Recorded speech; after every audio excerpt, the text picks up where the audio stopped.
This is the Life is Heavy podcast. This is your host, Heavy Hooks, aka Rodney Smith. And it's my belief that life is heavy. Life is burdensome.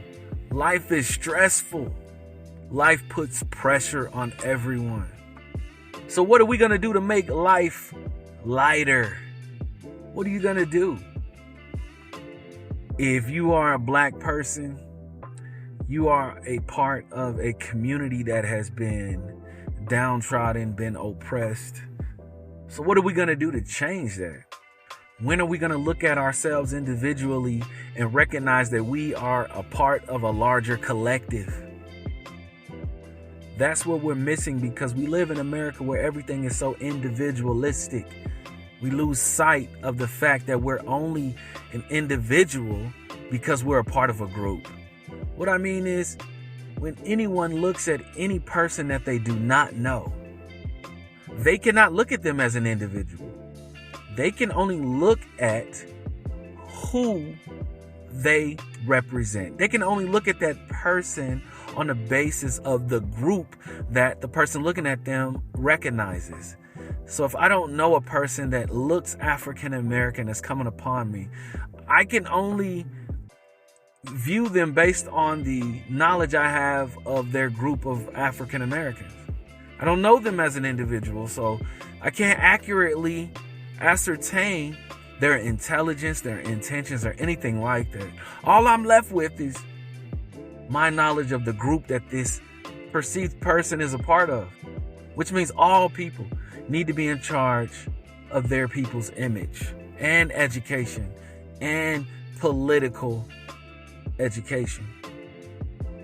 No other group of people needs to be a part of somebody's political education, political power, education, or image in the media. No one. Everyone must be in control of those things. So, in this podcast, you're going to hear me raising some black boys. Conversations that me as a black father have with my black boys. And I know some of you may not like the term black, and that's fine.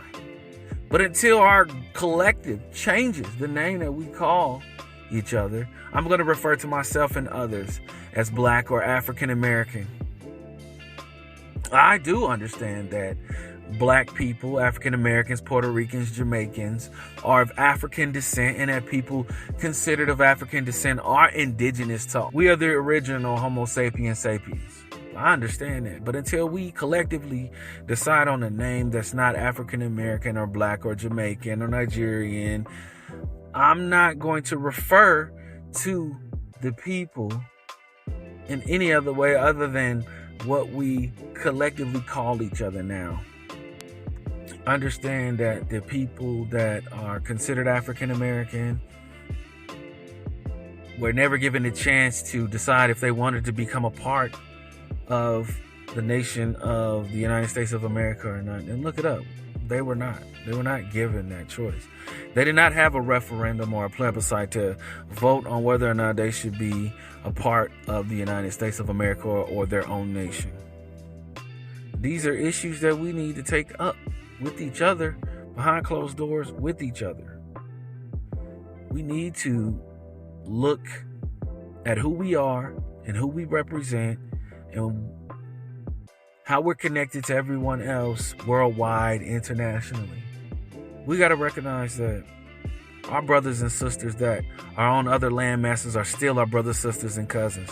They're not our enemies. And whatever stories we're telling ourselves about people that live elsewhere are wrong and created by people that are not us, because we do not control the media. What I'm saying is I've recognized that in the United States, the images we get of our brothers and sisters of African descent are negative ones. And they encourage us to believe the negative stereotypes of our brothers and sisters of African descent in the Caribbean, on the continent of Africa. These images, these stories that we get of our brothers and sisters of African descent are very negative. But we got to recognize this is not coming from us. Black people do not own and control the media. We have to know that. And the reason this is important is because we need to be coming together as a collective and fighting against those that will want us to fight amongst each other. Again, this is the Life is Heavy podcast. I'm your host, Rodney Smith, aka Heavy Hooks. And the point of this is for Black people to recognize their greatness, their power, and their responsibility to help out the Black collective, wherever that Black collective is. The point of media is to challenge the status quo, challenge what exists now so that we can get to where we want to be, which is a life where we're in control of our own destiny, our own media, our own nation. If the people you're talking to that are called leaders do not want Black people in control of their own nation, their own ability to educate themselves, their ability to control themselves politically and economically, then why are you considering them leaders? I am not claiming that I am that leader. I am claiming that I am one that's going to spread the message of gathering power for the people that right now are colloquially called Black people. We got to wake up. This is Heavy Hooks. You're going to hear some selections from the music that I make because I love making music. And I encourage all of you to engage with other people and talk about politics and economics and love and family and how we need to gather more power to make the needed changes that we say need to be made in our community. This is episode 1 of the Life is Heavy podcast. I'm out.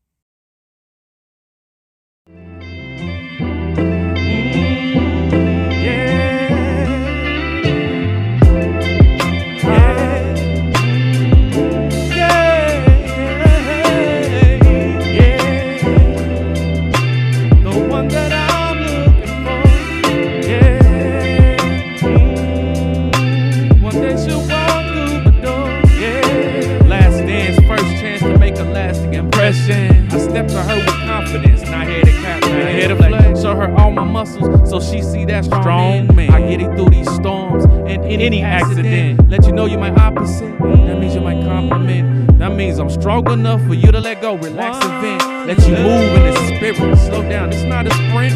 Complimentary energies, too different, let's compress. These struggles are just Quizlet, accurate, so we won't miss. Not a single question we won't diss. Waiting on that special moment when we embrace and kiss. Third eye, I see it. And when our lips meet, it will be straight bliss. My one love. Oh, yeah. My one love. She's my one love. Yeah. The one that I'm looking for. She's my one love. One love. One day she'll walk through my door. I know. That's why I said This is Life is Heavy podcast. No names, just tell me how old are you? 15. 15. Has anybody in your life ever sat down with you and asked you about the future of Black people? Because both y'all Black, right? Yes. Anybody asked you to think about a plan for the future of Black people? No. Oh, no. No, for you either? No. Do you think that's important? Yes. I don't even know. Okay, cool. All right, so this is my question. Can you name any rappers? Any? Any? Can you? Yeah. Can you? Yes. With no problem, correct? Yeah. What about Black historical figures other than Martin Luther King, Nat Turner, Malcolm X, Elijah Muhammad, Harriet Tubman, Ella Baker? Do you think that a lot of Black youth know about Black rappers or Black drug dealers that's been to jail? Yeah. Yes, Yeah. right? Do you think that the Black youth look up to Black men who are willing to die for their own principles and beliefs, whatever they are?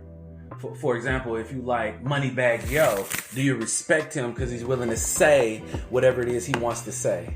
Yeah. Yeah, right? What about you? Do you get my question? Mm-hmm. Do you agree? Yeah. So this is my theory, and I want to get your comments on it. My theory that I think is on purpose that black youth only get people who go to jail that are entertainers to stunt your political growth, so that when you become adults, you can't figure out why you're so poor. Because do y'all understand that black people and Native Americans and Hispanics are the poorest group of people in the country? Minorities, yeah. The problem with that is when you say minorities, do you know who else that includes other than blacks, Hispanics, and Asians? You don't know what I mean, do you? Foreigners? Who else though? White women. How is a white woman considered a minority? Because they've turned minorities anybody that's being oppressed. That's the problem I have with minorities. So you heard of affirmative action? Kinda. It's been so long. So it just means it was these policies that were meant for black folks, because black folks went through slavery and Jim Crow and all of that crap, right? So they came up with affirmative action to specifically help black people get jobs and get into college, right? Yeah. But you know who ended up benefiting the most? White people. White women and gay men. Because they say gay men and white women are being oppressed. Do you understand? So that even proves my point even more, that you don't even understand. The point is, if you don't understand these things that I'm talking about, when you get older, how are you supposed to fight it if you don't understand it? I'll say it a different way. If we playing football and you're on offense and the defense is running a cover 2 and you don't know how to play an offense to beat a cover 2, what's going to happen? What's going to happen, David? Because you play football. If you're on offense and you don't know how to defeat a cover 2, what's going to happen to your offensive production? They not going to be in like order or whatever. Will you be able to score well? No, they're not going to know what to do. You're going to suck. Okay. So now do you understand? If you don't understand that if you don't understand how America is being racist, then how can you beat it? Do you understand? If you are on offense and you don't know how to beat the cover 2, can you beat it? Nah. So if you grow up and you're an adult now and you're poor and you don't understand why, then can you fix it? Yeah. Go explain. That's called get up and go get a job. So I'm gonna use what you just said. Or use if we're on offense and we don't know that, if we don't know how to beat a cover 2, does playing harder help you beat the cover 2? Because that's what he's suggesting, correct? When he says get up and do more, does get up and doing more in football help you beat the cover 2? David, you play football.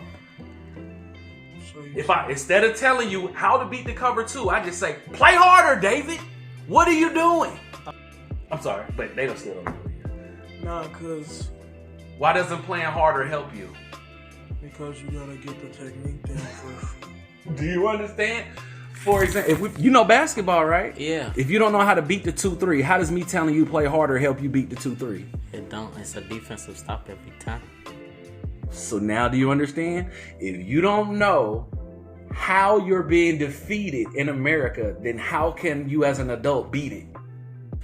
So when you're poor, you ain't gonna understand why, because you just told me you don't even know the economic system. So do you see now how that connects to the cover 2? Yes. It's real simple, ain't it? Yeah. All right, so back to this. So that's religion, right? Now I just said economics because I asked you the economic system, correct? You don't know it, do you? No. Do you think most youth know it? No. Why don't they know it? Why don't y'all know the economic system? Because you don't pay attention in school. Negative. That's not why. You're close because what? You don't have a technique for it. No. My question, why don't you have the tech? Why don't you know it? It's never been taught. Thank you. Thank you. It's never been taught, so how could you know it?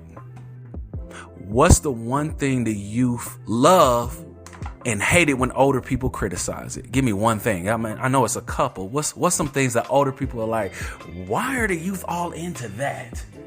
Trap music. He can read my mind. He can read my mind. Now, this is my theory. You hear what he said? I ain't just focusing on trap. I'm just saying most rap. Most older people are like, why are the youth into that? And this is what I want to say. I started off asking you about rappers, right? And it's a reason why. A lot of rappers have went to jail and prison, correct? And the youth look up to them, right? And then older people would be like, yo, why are you looking up to these people that went to prison? correct? Yeah. Why are you looking up to these people that sold drugs and did all these things, correct? But the youth, since they don't get a good education, they can't come back with this. Hey, mama, have you ever looked up to Martin Luther King? And what would you think your mom or dad or grandparents would say? Yeah. Yeah. Then you could say, he been to jail. That's true. That's true. This is my point. The system has flipped it to where the only people you look up to are entertainers.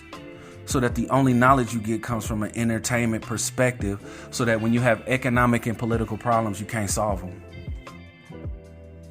Do you get what I'm saying? They want your mind so full of games and rapping and singing that when it's time to figure out why you ain't got no money, you don't really care. You just want to fill your head up more with music. Does that make sense? But that is how some people make it out too. I don't understand what you mean. I don't. I'm being for real. Explain what you mean. Like music and entertainment is how some like you said, black youth. That's how some black youth make it out. Instead of like taking like an actual career, they take music and they take other stuff like that. Good. Now I agree with you, and this is the problem. The point is that you can't become a successful rapper. The point is, if we look at the numbers, what's more likely to happen? You becoming a teacher, lawyer, or doctor, or getting a recording contract? Which one is more likely? Do you know? Like with the career? No. Let me say it a different way. What's more likely? You getting a you becoming a professional athlete, or you becoming a doctor, lawyer, or teacher, or police officer? Which one? They're all equivalent. No, you don't know the statistics. Let me break it down. Go ahead. Go ahead. So the more likely you get a job of being like a doctor, lawyer, or something like that is because why is how like today how people is, they don't know, they not, some people not like me. Before I came to Indiana, I didn't know I was capable of doing stuff because I didn't find it in my head or I didn't try to use it. But and some of these people they think that they not smarter and stuff, so they be like, oh, so I'm gonna just either rap or I'm gonna just make it in sports because that's what I'm good at physically. But some people don't know what they good at mentally. So no, that's true. I think that. But hold on, but I'm not trying to be rude. You're correct in everything you said. But my question is, why is it true that you're more likely to become a doctor, lawyer, teacher, cop, fireman than a professional athlete or a professional rapper? Why is that true?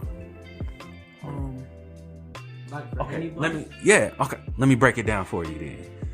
How many NFL teams are there? 30. Not yes. 32. 52 on the roster. Right. 52 on the roster, 32 teams, right? Right. How many people in America? Oh, wait. It's millions, right? Like 7 billion, not 1. It's 7 billion, I think. It's something like that. Yeah, 6, but 7 hold on. So you said the even world if it's a billion, the world. because it's billions of people competing for those jobs, right? It's only 32 teams, so numerically, is it possible for a lot of people to become a football player? No. Now, do you see? Yeah. Numerically, wouldn't it be more plausible that you become a teacher or a lawyer or a doctor? Yeah. Do you get what I'm saying now? Yeah. It's just way more opportunities. Yeah. Because think about it. Of those 32 teams, you're only going to get some that's going to retire. What else? What else will stop somebody from playing? We got retirement, injuries, suspension. Now, does that leave a lot of opportunities? No. Because on top of that, you got the best players that's coming out, right? Yeah. Then you got the people overseas you competing with. Now, do you see how tough it is? Yeah. How does that change when we switch it to getting a recording contract? You got to get noticed first thing. Basically. No, but you're forgetting. So, okay, let's say you get noticed. Who else is trying to get noticed? Everybody else. Do you get my point now? Now everybody trying to be a rapper and come up and stuff, but like with knowledge that could get you far, like very quickly. Like once you like start applying for colleges, take tests and stuff, and they look at your recordings and you taking them tests, they see how smart you is.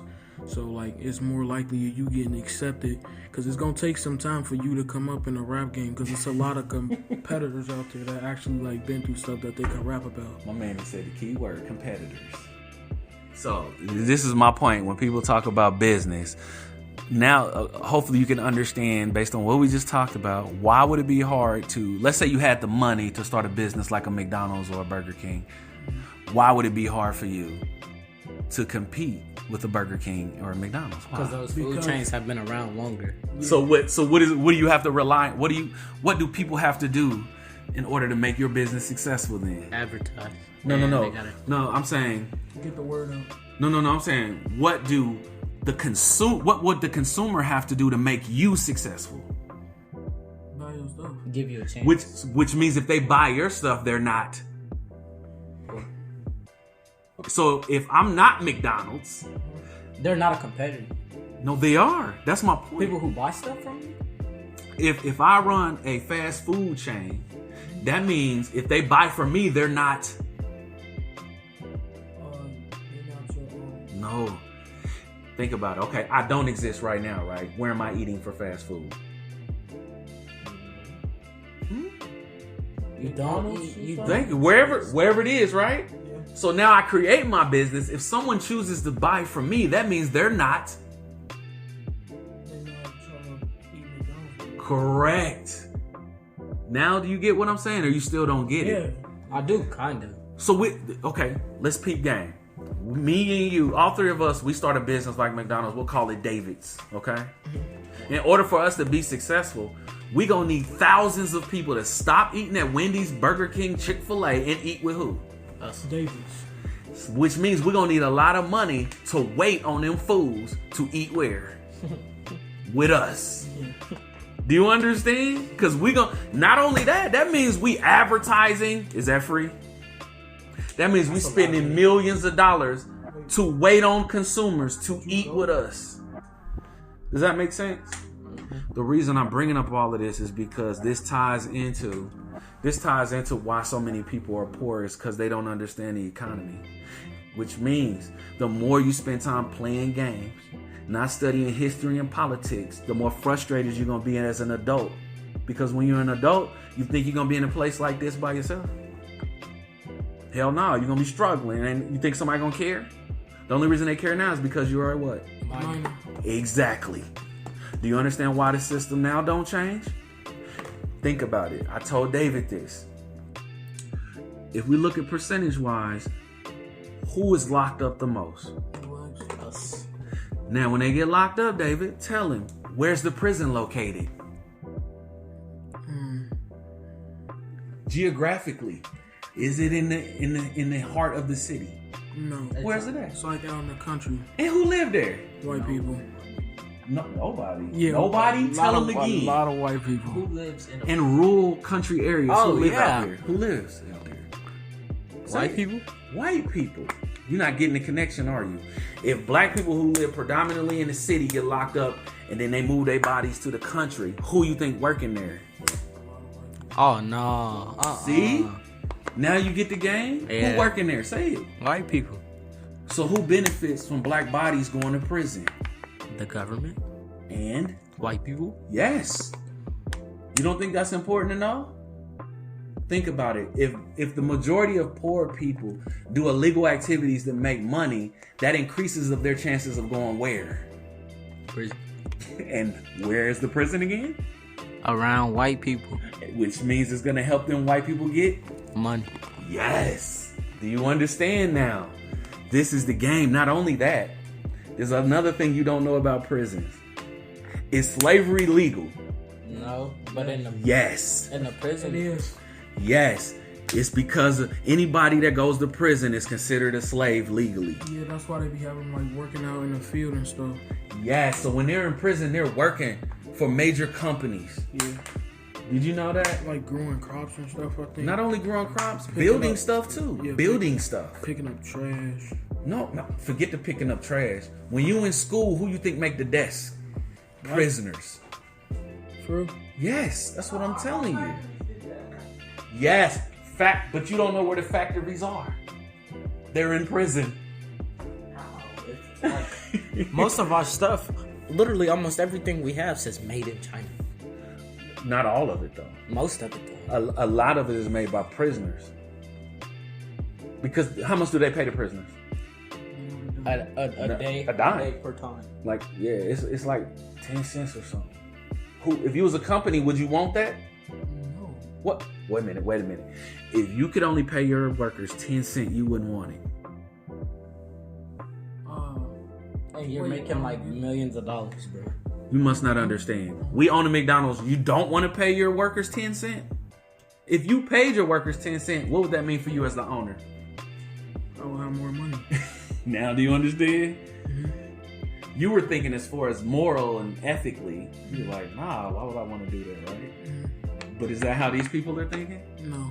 They want to exploit and rape. Now do you understand why these conversations are so important? My bad, I'm almost done. You're fine. I just know that y'all black males, y'all getting older, and nobody usually talks to y'all about this. And I'm telling you, as you get older, you're gonna want stuff, but you're not gonna have it. How do you think? Were we enslaved at one point, black people? Yes. How do you think we got out of it? More of us. About learning the system. More of us doing what? Yes, learning the system and then doing what? How did we learn the system? What did we do? Got more engaged. Yes, but what does that look like when you say more engaged? Like concentrated to like what was going on. Start reading books and stuff. And then what? Is okay, let's say I just read a book. How does that help all the black people get out of slavery? One person reading a book. People just gotta like comprehend. You gotta comprehend what you're really reading and what you're. No, I know. Let's Like say I read a book, and then what? How does it get to everybody For else? some reason, I thought like slavery. I thought slavery ended because. No, my question. But how did it end? What happened? But that's how I think of it. Like one like, isn't an abolitionist a person like that? It's against slavery. And then when it ended, yes, yeah. So correct. I think that a black person like found an abolitionist that like know what's going on, that could teach them how to read, because we didn't know how to read back then. Good so one. like they start reading books on information how slavery worked and stuff like that. Yes, and then what? So like later on in time, so black people could stand up for themselves. Okay, let me say it to you again. It sounds like you said a black person found one abolitionist and then magically. No. It's just you. Let me put it in there. Let me put it in there. Yeah, and now we get in there.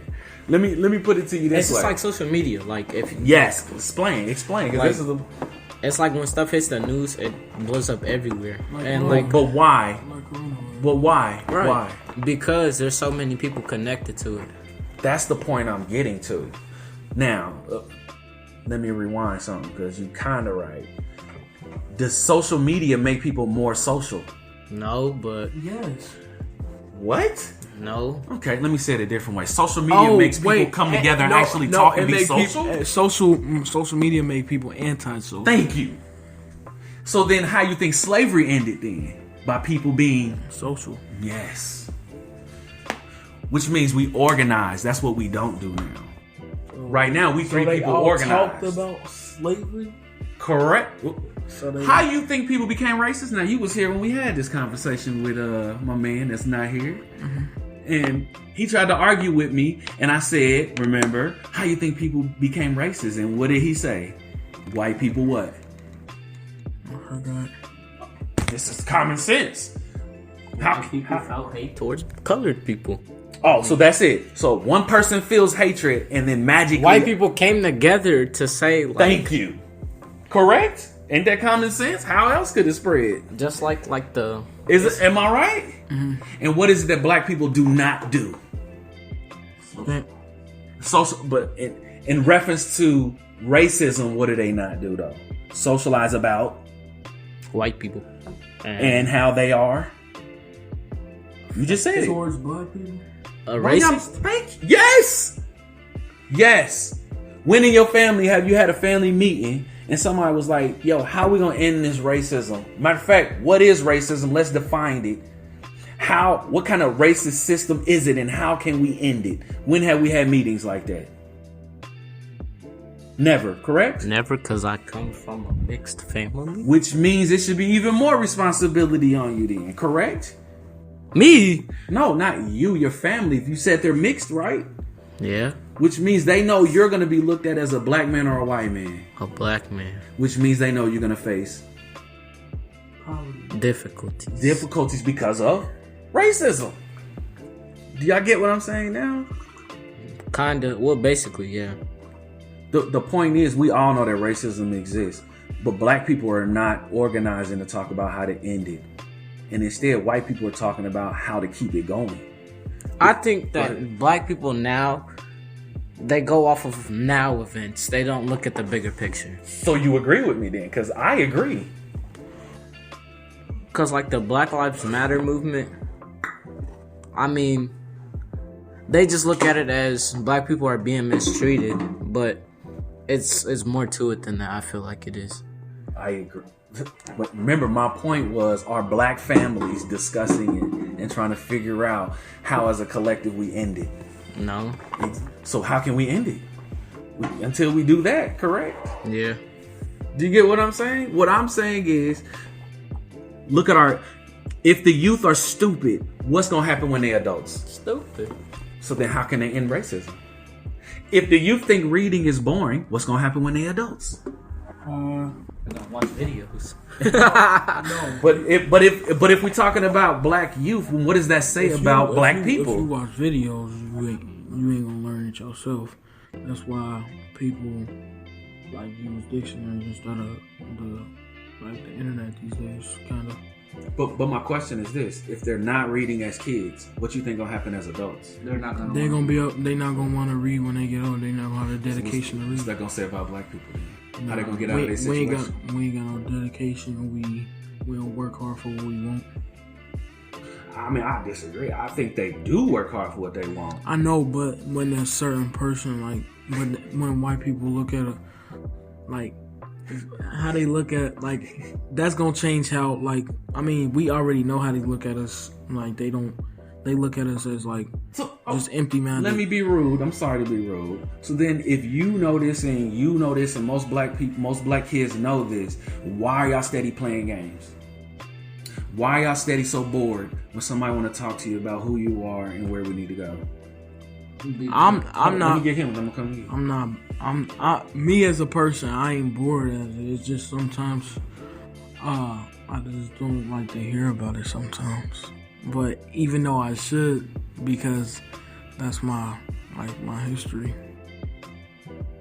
All right, so you saying because it don't feel good, And sometimes I mean, we play the game because it's like, because it feels good. yeah, and games not always bad because it could get people like out of the streets and stuff, out of like doing bad stuff. Oh, I agree. But am I wrong for saying you play the game because it makes you feel good and you can escape whatever you're going through? You said, is it what? Is it true that when people play the game, it feels good? Is that true? Yeah. And does it help you escape whatever it is you're going through at the moment? Just a little bit, but you still gonna feel it because you can't run away from your problems. You gotta talk about it. No, right now you're just saying that because, logically that's what I'm looking for. But am I right? Because I've yet to see anybody play the game and say, "Oh, I'm gonna stop because I need to get at something else." No, I'm not saying that because you want me to say that logically. I'm saying that because remember you was just talking to me the other day when I said I want to quit therapy, and you was like, "What you gotta do? Like use your words."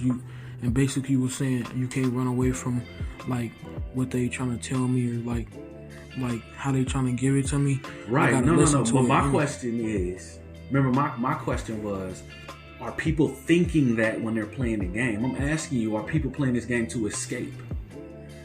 Yeah. Thank you. Because I agree with you. If I wouldn't have said that, you might not ever have that thought because it hurts to go through certain things. Mm-hmm. And for example, when we're running, don't you want to stop because it hurt? Yeah, but I gotta keep going. No, that's not what I'm asking. Because even for me, I want to stop. Yeah. Isn't it true? Yeah. Because I'm trying to get to the point that if we're not honest about why we do things, how can we change it? Just be honest. But that's what so be honest.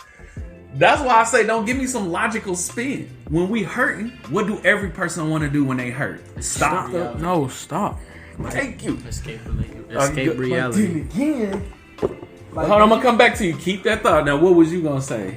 Because like when y'all was talking about the game temporarily it gets you away from everything, but the game ain't gonna forever fix your problems. So people do it just to escape reality, but you really got to come back and deal with your problems because. But my question is that what people doing? We live in a society where people are like, oh, I'm gonna stop. Let's go figure out these problems. No, but really, some people do it without thinking. Not all. What people. What you mean? Like me, Okay. The way I deal with my problems, I play basketball, and then after that, like. During basketball, I will think about the stuff that's like currently going on, and then after that, like I got more time to process it because it relieves all the emotions and it gives me like a chance to actually sit there and think instead of just thinking or acting off of emotions. Okay, was you gonna say something like that then? Did you hear what he said? What? No. Say it again. You remember what you said? Which part? That playing basketball gives you a chance to process what you're going through. Yeah, basketball, like it relieves all my emotions, and then like while I play basketball, I can think about the situation, but I won't actually sit there and process it. And then afterwards, like your baby, like for me, when I get done playing basketball, I feel drained. And instead of thinking off of emotions, like I hate this, then I also like when I get done playing basketball, I think about it like it happened for a reason, or the reason everything is happening, and like it just gives me more time to stop thinking off of emotions instead of just like and think more logically about what's going on. Yeah. Okay. I got like something that do go with that kind of like when you said give you like the true like answer of like do I want to stop running when I'm running, because when I wake up and like you got me on that type of path like where I wake up and you wake us up early and we start running and stuff and we like that get me in the mood to like just keep going, grinding, dedication and stuff like that. And you said when like you play basketball or whatever, like you think about the stuff that happened and stuff like that, and it happened for a reason. That's the same when I'm running and stuff.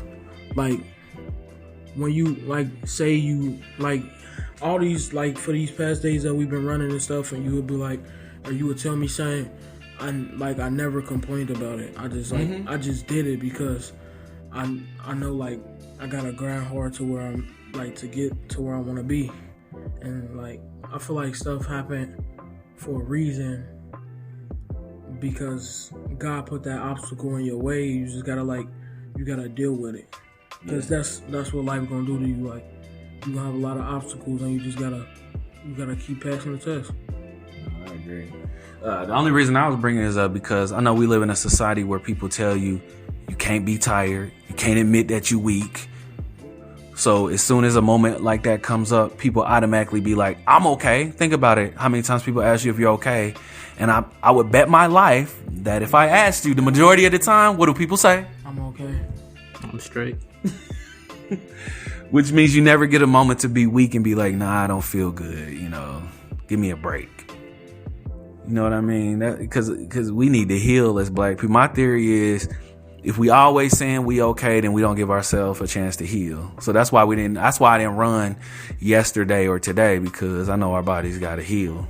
And so do our minds. Does that make sense? Because we go through so much and we never get to talk about it. Think about school.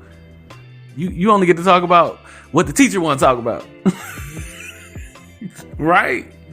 You don't get to read what you want to read. You don't get to watch the videos you want to watch. You don't get to write about what you want to write about. Even when you start learning history, you don't even get to learn about your own history. You learn about somebody else's. When in your life do you get to do some stuff you want to do? And I think that's what drives more people to play the games or be a rapper or whatever it is they want to do. Because when in your life as a kid, you get to do what you want to do. You feel me? And we don't get to talk about these things, so people just be more and more frustrated and think about it. Then when you turn 18, you think you're going to listen to somebody? You like, what? You can't tell me nothing. I'm about to have fun because all these 18 years I've been a kid, I ain't never get to have no fun.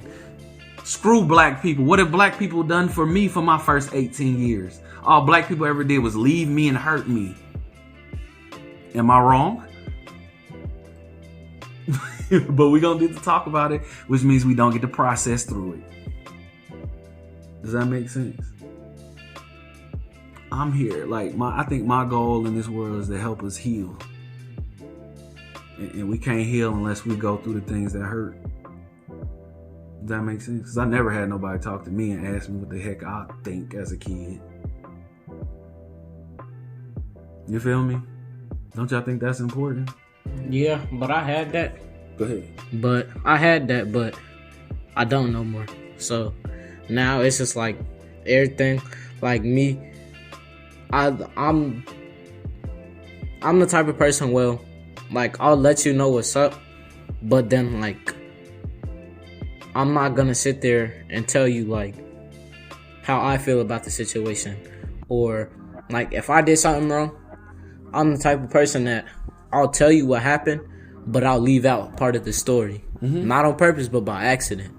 And like sometimes I just be thinking to myself like all the pain that like I go through now will only make me better as a man when I grow up, because like I think about my pain now and felt like I just think about how I could flip that and maybe help somebody who in the same predicament I am, but later on in life. If that makes sense. Yeah, that makes sense. No, I think that's good. What was you saying? It was like when stuff like that happen, like obstacles early in your life teach you how to like it gets you stronger and like mentally strong for like what's coming in the future. Because it's a lot of parents out here stressing into their kids that life is not easy. I know. And that's the thing for me. Like my dad used to always tell me that why you gotta do this and you don't really have to. Why do you do this and why do you do that? And then he always told me like he can only voice what he has to say so much because he's been there, done that. But in all time, like he just used to say, you'll see and you'll be preaching the same thing that I'm trying to teach you. And once you actually process it, you're gonna look back like, dang, my dad told me all of this. I just never wanted to listen. And like he didn't lie. Like I just look at the stuff that he told me and I just look at myself like, wow. But at least you had a father to tell you that. Think about the people that don't get that. Yeah, but I ain't got that no more now.